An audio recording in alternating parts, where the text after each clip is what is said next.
Hello, my name is Matthew Wheeler, and my current event presentation is on the NBA setting December 22nd as the start date for the 72-game 2020 and 21 regular season. First, we'll start off how the NBA got to this point. The 2019-20 NBA regular season was suspended on March 11th, 2020 due to coronavirus. The decision was made to finish the regular season and playoffs in a bubble format in Walt Disney World in Orlando, Florida. 22 teams were invited to play 8 regular season games, and there was a play-in game between the Portland Trail Blazers and the Memphis Grizzlies to determine the 8th seed in the Western Conference. The Los Angeles Lakers eventually defeated the Miami Heat in 6 games to win the NBA championship. The plan for the new season looks a little something like this. On September 28th, the NBA Draft Combine will start, and it will finish in early to mid-November. Next, from October 16th to November 16th, teams can start to conduct in-person interviews with the draft prospects. On November 18th, the NBA will hold its virtual draft from the campus of ESPN in Bristol, Connecticut. On November 20th, free agency will start. On December 1st, teams will report to their home cities and begin a training camp. From December 11th to the 19th, teams will play 4 preseason games and are mandated to play at least 1 home game. On December 22nd, the NBA will have opening night for the 72-game 2020 and 21 regular season. Here's how this plan will impact the NBA. Starting the season on December 22nd will prevent the NBA from losing between $500 million to $1 billion if the season were to start on January 18th.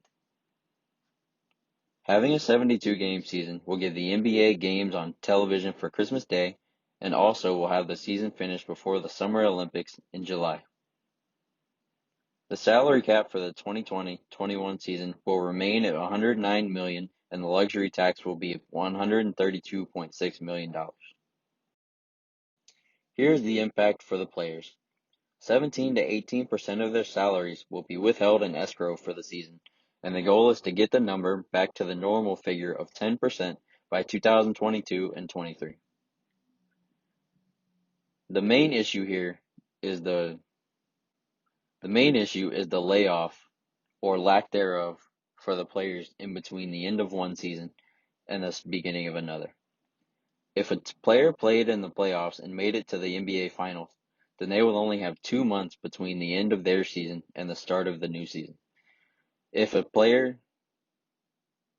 team made the playoffs but were eliminated in the first round, they will only have 3 months from the end of the season to the start of the next. But if a player played on a team that was not invited to the bubble, they will have 9 months between when they last played their game to the beginning of the regular season. This layoff, some team officials and personnel feel that it could lead to soft tissue injuries that could linger throughout the entire season if the players don't get a proper ramp-up period to get their bodies back in playing shape. Let's talk about how this article relates to what we've learned throughout this semester. First, let's start with the revenues. For the NBA to stay afloat during the time with no fans in the arenas, they need to play enough games so that local television deals will kick in to assist teams in paying players.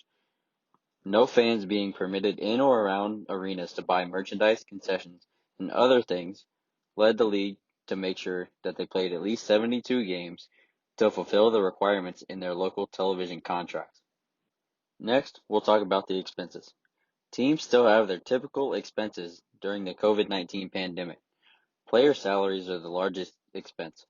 The teams use the income from ticket sales, marketing, merchandising, and concessions to help pay their players. When they lose a large portion of that income, they have to lean more on the local TV deals in order to cover these expenses.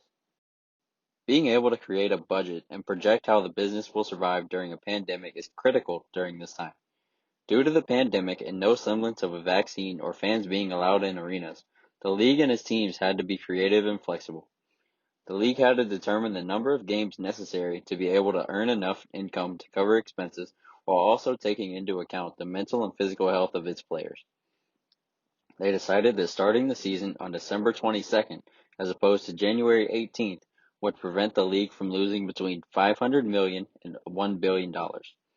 The players had to agree to this, and they will get prorated salaries for the 72-game season.